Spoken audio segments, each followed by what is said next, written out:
SG Consultancy Services. Study MBBS in Russia, Philippines, Uzbekistan. Latest tweet on Ramayanam or Mahabharatam. Concept లో వినాయక చవితి వచ్చినప్పుడు నేను ఒక series of tweets చేశాను. నేను ISIS Al-Qaeda లాంటి ఒక విపరీత టెర్రరిస్ట్ ఆర్గనైజేషన్లు చేసే ఘోరాల తర్వాత అంతకు మించిన ఘోరం నేను విన్నది, ఒక తండ్రి తన ఇంట్లోకి రానియట్లేదని ఒక కొడుకు తల నరికేశాడు అని నేను పెట్టిన ట్వీట్. ఒకవేళ తన కొడుకు తల నరికి తర్వాత ఏంటి విషయం తెలిసి తన కొడుకే అని తనకి తెలిసి దారేపో ఏనుగు తల నరికేసి ఏనుగు తల పెట్టేశాడు. ఏనుగు తల పెట్టి మనిషి మీద పెట్టే శక్తి ఉన్నప్పుడు తన కొడుకు తలే పెట్టచ్చు కదా, మళ్ళీ ఏనుగు తల ఎందుకు అనేది ఒక ట్వీట్ పెట్టాను. నాకు గణపతి కథ అలా చెప్పారు. ఫస్ట్ శివుడు అనే దేవుడికి తన కొడుకు తనే తెలియదా ఒకటి, అది పక్కన పెడదాం. ఒక చిన్న పిల్లడు లోపలికి రావద్దు అన్నాడు, తను అటాక్ కూడా చేయలేదు. నన్ను రావద్దు అంటావు రా అని తల నరికేస్తే నాకు తెలిసి తాలిబాన్ కూడా చేయలేదు, కానీ మన దేవుడు చేశారు. దాని తర్వాత ఏనుగుని చంపితే ఇప్పుడు WWF అంత గోల్ చేస్తారు, మేము సినిమాలో కుక్కను పెడితే సెన్సార్ వాళ్ళు కుక్కర్ని ఏమన్నా చేశారా అని అడుగుతారు. ఏమి అన్నం పోయిన తెలియదు ఏనుగుని చంపేసి దాని తలను పెట్టారు. ఆ తల ఎందుకు పెట్టలేదు అదో క్వశ్చన్. దాని మీద బాంబేలో ఒక శివసేన ఇలాంటి ఎంఎస్ గ్రూప్ వాళ్ళు ఇలాంటి ట్వీట్లు పెడతాంటే గణపతి అంటే చాలా పెద్ద ఈవెంట్ బాంబేలో. అంటే దాంట్లో ఒక లీడరు ఇప్పుడు మనం గొడవ చేస్తే దీని గురించి దాంట్లో లాజిక్ అంతా బయటికి అవుతారో తనకే పబ్లిసిటీ వస్తుంది వదిలేయండి అని చెప్పాడు. సో నా పాయింట్ ఏంటంటే అది ఇప్పుడు మనం బ్లైండ్గా ఫాలో అవ్వటానికి ఒక దేవుడికి ఉన్న క్వాలిటీస్, ఆ దేవుడికి ఉన్న ఆ పర్టిక్యులర్ పురాణ పురుషుడికి ఉన్న క్వాలిటీస్ అనేది మనకు చాలా ఇంపార్టెంట్ స్టడీ చేయడం. నేను బ్లాటెంట్గా ఇలాంటి ఆస్పెక్ట్స్ ఉన్నప్పుడు దాన్ని క్వశ్చన్ చేయకుండా కేవలం దేవుడు చేశాడు కాబట్టి వదిలేసాం, తాలిబాన్ చేస్తే అల్ఖైదా చేస్తే వాళ్ళని రాక్షసులు అంటాం. ఇది ఒక ఎగ్జాంపుల్. రెండో ఎగ్జాంపుల్, రాముడు వనవాసానికి వెళ్ళిపోయాడు, సీతమ్మ లక్ష్మణుడు ముగ్గురు వెళ్ళిపోయారు. 14 సంవత్సరాలకి సరిపడా వాళ్ళకి బట్టలు ఆభరణాలు ఇచ్చారు. అవి ఎవరు మోసారని ఒక ట్వీట్ పెట్టారు. రాముడు మోసాడు, సీత మోయదు అంటే లక్ష్మణుడు మోసాడా? ఒకవేళ ఇవ్వకపోతే అవే బట్టలతో 14 సంవత్సరాలు ఉన్నారా? లేకపోతే అడవిలో వేరే బట్టలు ఎక్కడ కొనుక్కున్నారు? లేకపోతే ఆకులను కట్టుకున్నారు? ఇలాంటివి ట్వీట్ చేశారు. అదేంటి నాకు కించపరచడం కాదు, దాని గురించి జోక్ చేయడం కాదు. ఇలాంటి ఫండమెంటల్ ఎలిమెంట్స్ గురించి నేను సినిమా తీస్తే 1,00,000 రకాల రివ్యూలు రాస్తారు. రామాయణ మహాభారతంలో నేను తీసే అతి చెత్త సినిమాలు కానీ ఎక్కువ లొసుగులు ఉన్నాయని నా ఫీలింగ్. వాటికి ఎవరు ఇంత పూజిస్తారు కానీ రివ్యూస్ రాయరు. నా సినిమాలు ఏమో చూడరు, ఫ్లాప్ చేయిస్తారు.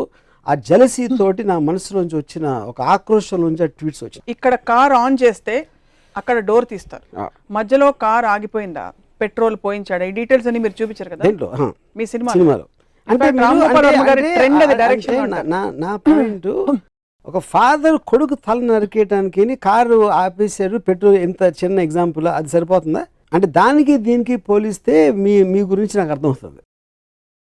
ఈ పోలిక కరెక్ట్ అని అనుకుంటే సివియారిటీ ఆఫ్ ద థింగ్ అది కాదు. ఇక్కడ లాజికల్ కార్లు పెట్రోల్ ఉందా లేకుండా వెళ్ళిందా అనేది దాని వలన ఏమి మీకు మారల్ ఆస్పెక్ట్ అనేది ఏమి రాదు. మీకు ఒక స్టోరీలో ఒక లాజిక్ అది. ఇక్కడ it is destroying the fundamentals of God. That is okay. I'm talking about రాముడు బట్టలు మోసాడా, వాళ్ళు ఇస్త్రీ చేసుకున్నారా, గంజి పెట్టి ఇస్త్రీ చేస్తారా, లేకపోతే వాటి ఆ క్వశ్చన్స్ కి ఆన్సర్ గా ఇది కథలో ఓకే. అప్పుడు okay, so okay, I agree, you're right, I'm wrong. So ఇంకో ఎగ్జాంపుల్ ఇస్తాను. కైకేయి పాతకి రాముడిని అడిగి పంపించేస్తుంది, రాముడిని అడిగి భరతుడికి పట్టాభిషేకం. కైకేయి ఎందుకు చేసింది? రాముడు కన్నా తన కొడుకు అంటే ఎక్కువ ఇష్టం భరతుడు, తన భరతుడికే రావాలని ప్రతి తల్లికి ఉంటుంది. మాట ఇచ్చింది ఎవరు? దశరథుడు. నువ్వు ఏం చేస్తే చేస్తాను. ఎందుకు? ఆ పర్టిక్యులర్ టైంలో ఎమోషన్లో ఏదో ఒక టైంలో తను ఇచ్చాడు మాట. ఆ మాట ఇప్పుడు నాకు చేయాలని, రాముడే కావాలి. రాముడే ఎందుకు కావాలని నాకు బ్రాహ్మణంలో ఎక్కడ లేదు. ప్రజలకి ఏం చేస్తే రాముడే కావాలన్నాడు నాకు ఇంతవరకు అర్థం కాలేదు. ఓకే, రాముడు మంచోడు, take it for granted. Author Valmiki చెప్పాడు కాబట్టి నేను తీసుకుంటున్నాను. నెక్స్ట్ కట్ ఏంటి? ఒక రాజు, ఒక దశరథుడికి అయోధ్య రాజుగా ప్రజల పట్ల ఎక్కువ రెస్పాన్సిబిలిటీ ఉందా, పాతకైన కైకేయికి ఇచ్చిన మాట ఎక్కువ రెస్పాన్సిబిలిటీ ఉందా? అప్పుడు నాకు రంగనాయకం విశ్వరోక్షణలో ఒక ఎక్స్ట్రాడినరీ పాయింట్ ఏమనిపించిందంటే, కైకే నాకు ఇచ్చిన మాట మీరు నిలబెట్టుకోరు, మాట తప్పితే మోక్షం రాదు అనే భయంతో నా మాటకి విలువిస్తున్నారు. మోక్షం రాకపోతే స్వర్గప్రాప్తి రాదు, స్వర్గప్రాప్తి రాకపోతే రంభ ఉరుసులు దొరకరు. అది మెయిన్ పాయింట్ అక్కడ. ఒకవేళ తన పర్సనల్ హ్యాపీనెస్ మోక్షం రావాలి, స్వర్గం అలా నాది వచ్చేస్తే అయోధ్య ఏమైపోయినా నాకు పర్లేదంటే, అప్పుడు మనకు ఉన్న పొలిటికల్ లీడర్స్ స్విస్ బ్యాంక్లో నా డబ్బు ఉంటే చాలు, దేశం ఏమైపోయినా పర్లేదంటే దానికి దీనికి ఏంటి అసలు difference? Absolute no difference. So ఇది మోర్ రిలవెంట్ పాయింట్. ఇందాక ఇచ్చిన బట్టల పాయింట్ పక్కన పెట్టి ఈ పాయింట్ పెడుతున్నాయి ఇప్పుడు. ఇవన్నీ సింబాలిక్గా ఎందుకు చూడరు మీరు? ఏంటి సింబాలిక్? ఫేస్ వాల్యూ తీసుకోకుండా. ఫేస్ వాల్యూ ఎట్లా తీసుకుంటాం? దేవుడిని కూడా ఫేస్ వాల్యూ తీసుకుంటే ఇప్పుడు సినిమాలని ఒక కేవలం వినోదం కోసం ఒక వారం వచ్చి 2వ వారం వెళ్ళిపోయి సినిమాకి మీరు అంత సీరియస్గా తీసుకుని దాన్ని విశ్లేషిస్తూ ఉంటే, మొత్తం మారల్ వాల్యూస్ నిలబెట్టే పురాణాలని ఇష్యూలు సీరియస్గా తీసుకుంటే ఎట్లా ఉంటుంది? సో తత్ఫలితంగా పురాణాలు కేవలం తలాతోకలేని ఇంట్రెస్టింగ్ కథలు ఆప్షనే అదా, లేకపోతే పురాణాలు సమాజ విరుద్ధంగా జరిగే అనేక అంశాలని మనం జస్టిఫై చేస్తున్నాం కాబట్టి పురాణాల్లోనే ఎక్కువ క్రైమ్స్ జరుగుతాయి. మన మామూలు మీరు రేపు పొద్దున ఈనాడు లేకపోతే టీవీ ఇలాంటి టీవీల్లో చూసే కన్నా ఎక్కువ క్రైమ్స్ నాకు తెలిసి పురాణాలు జరుగుతాయి. అబ్సల్యూట్లీ లేనిది. అది ఉండాలా ఉండకూడదా క్వశ్చన్ కాదు, పాయింట్ అది కాదు. మన అంత పూజ నుంచి అంటే అది మన మెంటల్ స్టేట్ని రిఫ్లెక్ట్ చేస్తుంది. పురాణాన్ని సీరియస్గా తీసుకునేవాళ్ళు అది యాక్చువల్లీ అతని మెంటల్ స్టేట్ రిఫ్లెక్షన్ అది. సో దాని మీద నేను అబ్జర్వేషన్ చెప్తున్నాను అంతే. రంగనాయకమ్మ గారి విశ్లేషణల ప్రభావం ఇది మీరు నేరుగా చదివి. రంగనాయకమ్మ విశ్లేషణ క్వశ్చన్, రంగనాయకమ్మ ఒక థాట్, ఐన్ ర్యాండ్ అనేది ఒక థాట్. వాళ్ళు ఇచ్చినట్టు తీసుకోకుండా దాన్ని ప్రశ్నించి దాని గురించి ఆలోచించి చేసిన ఒక విశ్లేషణ, ఒక ఆబ్జెక్టివిస్టిక్ అండర్స్టాండింగ్. మొత్తం ప్రపంచంలో ఎవరిదైనా వెళ్ళేది మీరు ఇచ్చింది తీసుకోకుండా దాని వెనకాల ఉంది, ముందే ఉంది, దాని రీజన్స్ ఏంటి అనేది తెలుసుకుని చేయటం అనేది ప్రోగ్రెస్కి అవసరం. సో ఓవరాల్గా ఈ క్యారెక్టర్స్, ఈ ఎపిసోడ్స్ ఏవైతే మనం ప్రస్తుత సమాజంలో అర్థం చేసుకోలేనివి, ఫర్ ఎగ్జాంపుల్ బిగమి, 2 భార్యలు ఉండే దేవుళ్ళు కావచ్చు, వీటన్నిటి వల్ల ఈ పురాణాలు చదవకూడదు అంటారా మీరు? లేకపోతే చదివినా ప్రశ్నించండి అని అడుగుతున్నారు కదా. ఇప్పుడు దానికి ఒక గాడ్లీనెస్ ఇవ్వటం కరెక్ట్ కాదన్న. లుక్అప్ చేసి ఇలాగా ఒక గౌరవంతో చూడటం. మీరు ఏదో ఒక ఫోక్లోర్ కథలాగా విన్నారా, లేకపోతే చందమామలో కథ వచ్చిందా అనేది వేరు. మీకు మారల్ సింబల్స్ కింద ఉన్న పురాణ పురుషులు వెనకాల కథలు ఇవా అన్నప్పుడు ఏ మారల్ దాంట్లోంచి తీసుకుంటారు? ఉదాహరణకి అది రాముడు మంచివాడు, ఎక్కువ ఎందుకు మంచివాడు ఎంతవరకు అర్థం కాదు. రాముడు ఇప్పుడు శూర్పణఖ అని ఒక స్త్రీ తను కోరి వచ్చింది, ముక్కు కోసేది. అది అంటే అందవికారం అంటే అంతకుముందు అందంగా ఉండాలి కదా, ముక్కు కోస్తే ఏమవుతుంది? లేకపోతే అంతకుముందే అందవికారంగా ఉంటే ముక్కు కోసిన మాత్రం మళ్ళీ ఇంకా పెరగదు వికారం. సో మనం ఈవ్టీజ్ చేస్తున్నాం, ఒక అమ్మాయిని ఇలా అంటున్నాం అంటే మన సమాజంలో ఇప్పుడు ప్రాస్టిట్యూట్స్ని కూడా లా ప్రకారం గౌరవంగా చూడాలి, మనం కించపరిచి చూడకూడదు. ఎందుకంటే వాళ్ళు ఎందుకు అయ్యారో ఆ కారణాలు ఏదో రకరకాలు ఉంటాయి. సో ఒక స్త్రీని తన కంటి ముందు ముక్కు కోస్తా ఉంటే చూస్తే అది మంచి బలుడు ఏంటి? దాంట్లో ముందు రాగానే కోసేలేదు, ఫస్ట్ ఏం చేసింది చెప్పండి. వెళ్ళమన్నాడు. ఇప్పుడు ఒక అమ్మాయి వచ్చిందండి నా దగ్గరికి, నేను కలవనన్నాను, మళ్ళీ వచ్చింది కలనంటే ముక్కు కోసేస్తే ఊరుకుంటారా? ఇప్పుడు మీకు చట్టపరంగా అది కాదు, ఎథికల్ అంటున్నా. మీ చట్టం పక్కన పెట్టండి, ఎథికల్గా కేవలం ఒక హ్యూమన్ యాంగిల్లో ఒక అమ్మాయి అలా వస్తే ముక్కు కోసేస్తారా అంటున్నా. మీరు చెప్పండి. నేను కోయను, ఎవ్వరూ కోయరు. మీరు రాముడు తప్ప నాకు తెలిసి రాముడు ఆర్డర్ మీద లక్ష్మణుడు తప్పితే ఎవ్వరూ కోయరు. తాలిబాన్కి వస్తారు కాబట్టి రాముడు మరి తాలిబాన్ లా అది కాదు నేను అడుగుతున్నా, అదే క్వశ్చన్ నేను అడుగుతున్నా. నేను పెట్టిన ట్వీట్స్లో కూడా ఈ రెండిటికి నాకు సిమిలారిటీస్ కనిపిస్తున్నాయి, నాకు అర్థం కావట్లేదని పెట్టినాను. పురాణం గురించి మాట్లాడుతున్నాం కాబట్టి నా మోస్ట్ స్ట్రాంగెస్ట్ అబ్జర్వేషన్ నేను ఒక 5 minutes చెప్తాను. తిరుపతిలో బాలాజీ ఎట్లా వచ్చాడు? అసలు బాలాజీ అనే దేవుడు పూజ చేస్తున్నారు. ఎవరు ఒక ఋషులు 14,000 సంవత్సరాల నుంచి పూజ చేస్తూ ఉంటే బ్రహ్మదేవుడికి పవర్ ఎక్కువైపోతుందని నారద మహర్షిని దాన్ని బ్రేక్ చేయడానికి పంపించాడు. నారద మహర్షి వచ్చి యాగఫలం ఎవరికి ఇస్తారు అంటే వాళ్ళు ఆలోచనలో పడ్డారు. అంటే 14,000 ఏళ్ళ నుంచి తపస్సు చేస్తా యాగఫలం ఎవరికి వాళ్ళు ఆలోచించలేదు. సో అది పక్కన పెడదాం. సరే కనుక్కోవడానికి ఎవరు బ్రహ్మ విష్ణు మహేశ్వర్లో ఎవరు దీనికి అర్హులు అని భృగు మహర్షిని పంపించారు. భృగు మహర్షి ఫస్ట్ బ్రహ్మ దగ్గరికి వెళ్తే బ్రహ్మ సరస్వతి వేణు వాయిస్తున్నారు ఏదో అవుతుంది అక్కడ బిజీ అని పంపించారు. అక్కడి నుంచి కట్ చేస్తే శివుడు వస్తే శివుడు పార్వతి బిజీగా ఉన్నారు, అవి డాన్స్ చేస్తున్నారు ఏదో అక్కడి నుంచి పంపించారు. నెక్స్ట్ విష్ణువు దగ్గర అక్కడ అదే పరిస్థితి. అప్పటికి భృగుకి కోపం వచ్చి లోపలికి వెళ్ళి హంస అదే సర్పతల్పం ఏదో ఆ తల్పం మీద తన్ని వెళ్ళిపోతా ఉంటే విష్ణు వచ్చి కాళ్ళ మీద పడి కాళ్ళు పట్టుకుని ఆ కోపానికి కారణమైన ఒక కన్ను ఏదో ఉంది అరికాళ్ళు ఉంటే దాన్ని నలిపేశాడు. తనిలోని వెళ్ళి కాళ్ళు పట్టుకోవడానికి కోపంతో లక్ష్మి వెళ్ళిపోయింది. స్వర్గం బోసిపోయేసరికి వచ్చి విష్ణుని ప్రాధేయపడ్డాడు, ఏంటి లక్ష్మి లేకపోతే స్వర్గంలో ఇది లేదు అది లేదు అని. అప్పుడు ఈయన ఎతకడానికి వెళ్ళాడు విష్ణు. వెళ్ళి ఎతికి ఎక్కడ దొరకలేదు. అలిసిపోయి ఒక చోట పడుకుంటే పైన ఒక పాముల పొట్ట ఏదో కట్టేసి చేమలు కుట్టేసి. అప్పుడు ఆ టైంలో అక్కడ విదురుడు రాక్షసుడి పేరు మర్చిపోయిన వాడేవారు. ద పాయింట్ ఈజ్ ఒక ఆవులు కాపరి ఒక ఆవు వెళ్ళి ఆ పర్టిక్యులర్ పాముల పొట్టలో పాలేస్తాను. సో సాయంత్రం పూట ఇంటికి వచ్చేసరికి ఒక్క ఆవు పాలు ఇవ్వట్లేదని ఆకాశరాజు భార్య రాణి ఏంటి ఆవు పాలు ఇవ్వట్లేదు అని ఎంక్వైరీ పెట్టి ఆడ పిలిచి అడిగితే నెక్స్ట్ డే ఆడ ఆవు మీద కన్నేసి ఉంచితే ఆవు వెళ్ళి పాలు పెట్టని చూశాడు. ఆవును కొట్టడానికి వస్తే ఆవును రక్షించడానికి విష్ణువు బయటకు వస్తే తన తల మీద తగిలింది దెబ్బ, ఆ కర్ర దెబ్బ. అవును. ఆ రక్తం చూసి పారిపోయి ఆకాశరాజు చెప్పాడు. ఆకాశరాజు వచ్చి ఏంటంటే ఆకాశరాజుని చూడగానే నువ్వు 7 జన్మలు పిశాచం అయిపోతామని శాపం ఇచ్చాడు విష్ణు. అదేంటి నేనేం చేశాను ఇప్పుడు చూడటానికి వచ్చి నాకు శాపం ఏంటి అంటే నువ్వు చెప్పింది కరెక్టే కానీ ఆ శాపం వెనక్కి తీసుకోలేను, అందుకని 7 జన్మలు పిశాచగా మళ్ళీ తర్వాత దేవత అయిపోతామని ఒక అమెండ్మెంట్ ఇచ్చాడు విష్ణు. అక్కడి నుంచి వెళ్తా ఉంటే ఒక చోట ఒక అమ్మాయి కలిసి అమ్మాయి పద్మావతి తనతో ప్రేమలో పడి ఫాదర్ డబ్బులు అడిగితే డబ్బులు లేవు కనుక కుబేరు నుంచి అప్పు తీసుకుని పెళ్ళి కూర్చుంటే ఇది విషయం నాదురుకు తెలిసి ఎక్కడో తప్పు చేసుకుని లక్ష్మి దగ్గరికి వెళ్ళి మీ ఆయన మళ్ళీ పెళ్లి చేసుకుంటున్నాడని చెప్తే లక్ష్మిని తీసుకొచ్చేసి లక్ష్మిని చూసి గిల్ట్ తోటి విష్ణు రాయిపోయి ఆ దుఃఖంతో పద్మావతి రాయిపోయి తను కూడా ఫీల్ తను రాయిపోయింది. ఇది బాలాజీ స్టోరీ. ఇది నేను చెప్పట్లేదు, బాలాజీ టెంపుల్లో కొని చదువుకున్న పుస్తకంలో ఉన్న స్టోరీ. ఓకే, ఇప్పుడు నా పాయింట్ ఏంటంటే ఒకటి విష్ణు వెళ్ళి కాలు పట్టుకున్నాడు ఏదో చదపటానికి, అది లక్ష్మికి ఎందుకు చెప్పకూడదు అసలు? అందులో ఏంటి సీక్రెట్గా దాయాల్సిన అవసరం ఉంది. సో వెళ్ళిపోయింది.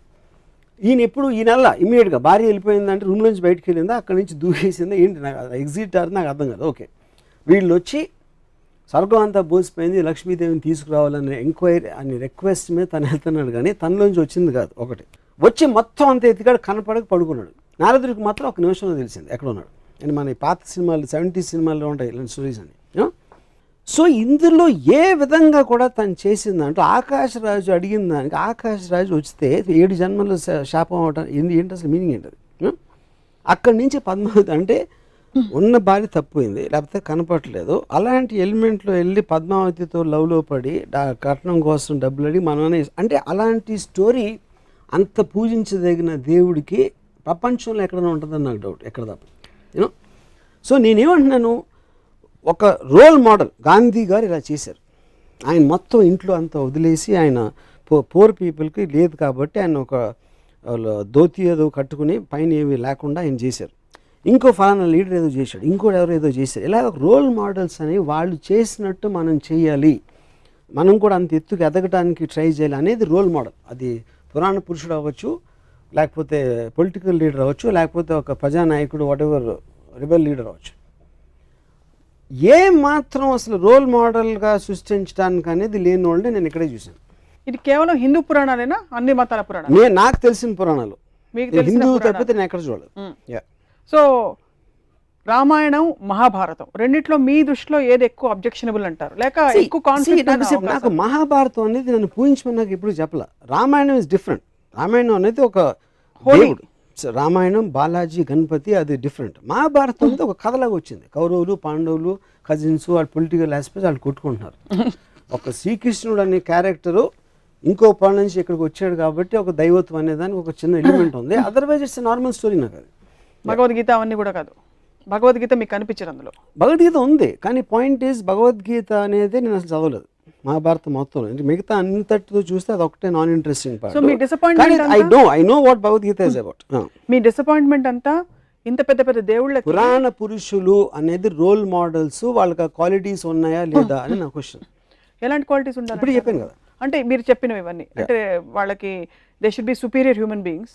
That is what the whole point. మనిషిలా ప్రవర్తించకూడదు, రివెంజ్ ఉండకూడదు, కోపం అది కదండి. మీరు పూజించి ఫోటో పెట్టుకునేది ఎవరు అంటే ఏపాళ్ళ టైంలో గాంధీ గారు చెప్తున్నాను. గాంధీ గారు నేను 100 చెప్తాను ఇప్పుడే కూర్చుని ఆయన ఏమేమి చేశారు, ఎంత మహానుభావుడు అని. I can't say the same. Balaji గురించి నేను చెప్పలేను, గణపతి గురించి చెప్పలేను, రాముడి గురించి చెప్పలేను. ఇప్పుడు మీరు ఇంత వివాదాస్పద వ్యాఖ్యలు ఖచ్చితంగా కాంట్రవర్షియల్ స్టేట్మెంట్స్ అని మీరు చెప్తున్నవి, ఎవరి సెంటిమెంట్స్ హర్ట్ అవుతాయని అనుకోరా? హర్ట్ అవుతుంది. ఎక్స్ప్రెషన్ చెప్తున్నాను. నేను అడిగిన ఒక లాజికల్ క్వశ్చన్, అది చాలా లాజికల్ క్వశ్చన్ నేను అడుగుతున్నాను.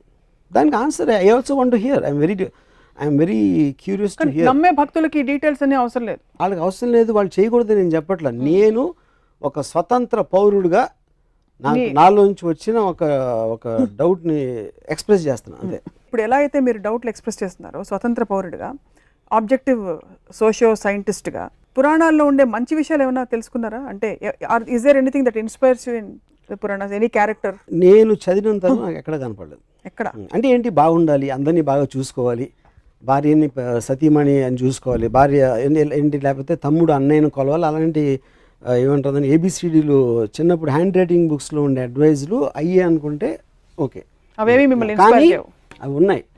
కానీ ఏదైతే ప్రిన్సిపల్ క్యారెక్టర్స్ పురాణంలో వాళ్ళు ఎవ్వరు దాన్ని పాటించరు. మనకి చెప్పే నీతులు పురాణ పురుషుల్లో అత్యంత పెద్దవాళ్ళని మనం అనుకుని ఎవ్వరూ అవి పాటించరు. ఇప్పుడే మీకు ఎగ్జాంపుల్స్ చెప్పాను. పురాణ పురుషుల్లో ఉదాహరణకి పురాణాల్లో ఇంటెన్షన్, ఒరిజినల్ ఇంటెన్షన్, రాముడు లాంటి ఒక మహోన్నతమైన మానవ రూపంలో ఉండే దేవుడు ఇంకో పరస్త్రీకి వేసి కన్నెత్తి చూడు, అందుకే రాముడు అంతటి నిజాయితీ ఉండే వ్యక్తి, అంటే కమిట్మెంట్ ఉండే వ్యక్తి అని చెప్తారు. అలాగే సీతమ్మ వారు ఆవిడ వెళ్ళి అశోకవనంలో కూర్చున్న సమయంలో రావణాసురుడు అంతటి ఘోరమైన రాక్షసుడు కూడా, 10 తలకాయల రాక్షసుడు కూడా పరస్త్రీ కదా అని అడ్వాంటేజ్ తీసుకోలేదు. ఆవిడ అశోకవనంలో అక్కడ పెట్టాడు కానీ ఆవిడని. So there lot of good things to talk about. ఇప్పుడు చెప్తాను. ఇప్పుడు విష్ణువు అనే ఒక దేవుడు డబల్ రోల్లో రాముడు కృష్ణుడుగా వచ్చాడు. రాముడేమో ఏకపతివ్రతుడు, కృష్ణుడేమో 1000 మంది గోపికలతో ఉంటాడు. సో అప్పుడు ఎవరిని తీసుకోవాలి నేను? ఇదొక కృష్ణుడు కాదా? ఇదొక యుగం, అదొక యుగం. యుగం కాదు, యుగాలు ఎందుకు? యుగాలు మారినా మీకు నీతులు ఎట్లా మారుతాయి? ఎందుకంటే ఫోకల్ పాయింట్ మారుతుంది, మీరు పర్స్పెక్టివ్. అప్పుడు రాముడు ముందా కృష్ణుడు ముందా? రాముడే ముందు. రాముడు ముందు. అప్పుడు కృష్ణుడికి 1000 వస్తే ఇప్పుడు 1,00,000 అవ్వాలిగా. ఇంకొక అవతారం వస్తే వస్తుందేమో. అది కాదు, మీ రోల్ మోడల్ అప్పుడు మనం ఫాలో అవ్వాలి. రాముడు రోల్ మోడల్ ఎందుకు ఏకపత్నివ్రతుడు, మనం కూడా ఒకే అమ్మాయితో ఉండాలి, రోల్ మోడల్. అవును. శ్రీకృష్ణుడు దాన్ని బ్రేక్ చేశాడు మీరు చెప్పిన లా ప్రకారం. ఇంకో యుగంలో అది వర్తించదు, అందుకని 1000 మంది గోపికలను తీసుకున్నాడు. అప్పుడు నేను రోల్ మోడల్, నాకు కృష్ణుడాడు. ఇప్పుడు ఇంకా అడ్వాన్స్ అయింది కాబట్టి ఇప్పుడు 1,00,000 గోపికలు అవుతావు, మళ్ళీ వెనక్కి వెళ్తామా? శ్రీకృష్ణుడు మీకు రోల్ మోడల్ అయినప్పటికీ శ్రీకృష్ణుడు స్వచ్ఛమైన ప్రేమ, ప్యూర్ లవ్. గురించి చెప్తున్నాను. Pure love, it is an embodiment of pure love. శ్రీకృష్ణుడి గురించి మనకి తెలిసింది, he was an embodiment of pure love. నెమలి పింఛం అనేది ఎందుకు పెట్టుకుంటారంటే it is an embodiment of pure love, which is but he can share that love with 1,000 girls. అది point. 1,000 girls, which is not sexual in connotation necessarily. అంటే అందరిని పూజిస్తాడా కూర్చుని? అది తెలియదు, but this is what we know. నెమలి పింఛం అన్నది కూడా సంకేతం. నెమలి పింఛం అని పక్కన పెట్టిన అది డ్రెస్. అది ఇప్పుడు ఎవరైనా క్యాప్ వేసుకున్నట్టు అప్పుడు నెమలి పింఛం వేసుకుంటారు. దానికన్నా ఎక్కువ ఇంపార్టెన్స్ ఇవ్వద్దు. తను చేసే పని చెప్పండి నాకు. ఏం డ్రెస్ అనేది మన costume is not the point. సీన్లో కంటెంట్ అనేది పాయింట్. అక్కడ సీన్లో కంటెంట్లో విష్ణు అవతారమే రాముడు, విష్ణు అవతారం. రాముడు ఏకపత్ని భక్తుడు అని చెప్పినప్పుడు తను ఇంకో రోల్ వేసినప్పుడు మొత్తం ఆపోజిట్లో వేస్తే దానికి వ్యాలిడిటీ ఏంటని అడుగుతున్నాను. కాబట్టి రెండింటికి వ్యాలిడిటీ లేదంటారా? ఒకటి తీసుకుంటారు. క్వశ్చన్ అది కాదు. రోల్ అంటే ఇప్పుడు రాముడు అది ఒక్కటి చేసి ఉండొచ్చు, దానికి ఆపోజిట్గా 10 చేశారు దాంట్లోనే, రామాయణంలోనే నాకు చెప్పాను. అన్ని మతాల దేవుళ్ళని లేక పురాణాలని మీరు ఎప్పుడు స్టడీ చేయాలన్న ఉత్సుకత మీకు కలగలేదు? స్టడీ చేయడం మామూలుగా, ఇప్పుడు నేను ఎక్స్పర్ట్ని కాదు పురాణాల్లోని, లేకపోతే బుక్స్ రాసేసి మన కల్పవృక్షం విశ్వనాథ సత్యనారాయణ గారు, I'm not an expert on that. నేను ఒక మామూలు జనంలాగా నాకు తెలిసిన, అంటే నాకు బాలాజీ టెంపుల్లో నుంచిన వాళ్ళు కన్నా నాకు ఎక్కువ తెలుసు, గణపతి టెంపుల్, సిద్ధి వినాయక్ ఇక్కడికి వెళ్ళిన వాళ్ళు నాకన్నా ఎక్కువ తెలుసు, రెగ్యులర్గా టెంపుల్కి వెళ్ళే వాళ్ళు కన్నా నాకు ఎక్కువ నాలెడ్జ్ డెఫినెట్గా. నేను ఎక్స్పర్ట్ అవ్వకపోవచ్చు దాంట్లో. సో నేను మామూలు ఒక జనం ప్రతినిధిగా పురాణాల మీద నాకు వచ్చిన డౌట్ ఎక్స్ప్రెస్ చేస్తున్నాను అంతే. దీనివల్ల భక్తులు ఎంత డీప్గా వెళ్తే మీకు అంత పోతుంది ఇంప్రెషన్. అది నేను గమనించాను. ఎక్కువ డీప్గా అందుకే భక్తులు డీప్గా వెళ్ళరేమో. కల్పవృక్షంలో మొత్తం డిస్క్రిప్షను సీత సెక్షువాలిటీ మీద ఉంటుంది. అది నాకు రామాయణ రిజిస్ట్రేషన్ చదివే వరకు తెలియదు నాకు, ఎందుకంటే నేను అలాంటి లాంగ్వేజ్ నేను చదవను కాబట్టి. ఇలాంటి కాళ్ళు గల సీత, అలా సీతని తను చూసాడంటే అది శృంగారం అనొచ్చు, మీరు ఏదైనా ఆస్పెక్ట్ అవ్వచ్చు. కానీ అది మనం నార్మల్ ఆస్పెక్ట్లో రామాయణాన్ని ఎప్పుడు అలా చూడం. కానీ అది రాసింది విశ్వనాథ సత్యనారాయణ గారు, వాట్ ఎవర్, ఐ మీన్ అది ఎలిమెంట్. అది రాయాలా రాయకూడదని నేను ఆర్గ్యూ చేయట్లేదు. వాట్ ఈజ్ మనకి ఇది వస్తుంది, ఇలాంటిది మనం ఇలా చూడకూడదు అనేది ఇష్యూని మనం పక్కన పెట్టేసి మిగతాదంతా మాట్లాడతాం. సో అప్పుడు మనం ఏంటి క్యారెక్టర్, రాముడు మహా గొప్ప రాజు, అయోధ్య ప్రజలంతా పూజించేవాడు, ఏకపత్ని వ్రతుడు, ఇది అది అని క్వాలిటీస్ అని. ఆ క్వాలిటీస్తో ఉన్న వేరే వైపు మీరు యాక్చువల్గా రామాయణ ఇన్సిడెంట్లు చూస్తే దానికి దీనికి సంబంధమే ఉంది. మామూలుగా చాలా జూమ్ అవుట్ మోడ్లో ఉండే రామ్ గోపాల్ వర్మ గారు ఈ పురాణాల వరకు మాత్రం కొంచెం జూమ్ ఇన్గా చూస్తున్నారా అని ఒక డౌట్ కలుగు. జూమ్ ఇన్గా చూడాలి, ఎందుకంటే రోల్ మోడల్ కింద వచ్చినాయి పురాణ పురుషులు అంటే సినిమా కథ కాదు, లేకపోతే మ్యాగజైన్లో వచ్చే స్వాతి మ్యాగజైన్లో వచ్చే కథ కాదు. టోటల్గా మనం ఎవరిని ఫాలో అవ్వాలి, ఒక బెటర్మెంట్ ఆఫ్ ద సొసైటీ కానీ క్రియేట్ చేసిన రోల్ మోడల్స్ ఇలాంటి దేవుళ్ళు అందరూ. సో వాళ్ళు చేసే యాక్షన్స్ చాలా సునిశ్చితంగా పరిశీలి, I mean you have to observe it. You can't be objective and zoom out there. You have to be subjective and observe them very closely exactly the actions, because ఆ pattern అనేది వేరే వాళ్ళు follow అవ్వాలి లెక్క ప్రకారం. అంటే పురాణాలు నిజంగా జరిగాయి ఇవి రియల్ అని అనడానికి కానీ, అంటే రియల్ అన్రియల్ అని మీరు ఎప్పుడు డిబేట్ చేయలేదు, బట్ సంకేతాలు చాలా ఉన్నాయి. పుష్పక విమానం ఇప్పుడు ఏరోప్లేన్ గా ట్రాన్స్లేట్ అయింది, బహుశా అక్కడి నుంచి ఐడియాస్ వచ్చాయేమో. పుష్పక విమానం ఫస్ట్ టైం మనమే ఇన్వెంట్ చేసాం. ఎందుకు చేసాం, ఎవరో రాశారు అది. అంటే అసలు ప్లేన్ అంటే ఏంటో తెలియని ఒక ప్రపంచంలో మన పురాణాల్లో పుష్పక విమానం వచ్చి మనం ఎయిర్ ఇండియా దగ్గర ఆగిపోయాం, which is suppose to be the worst aircraft in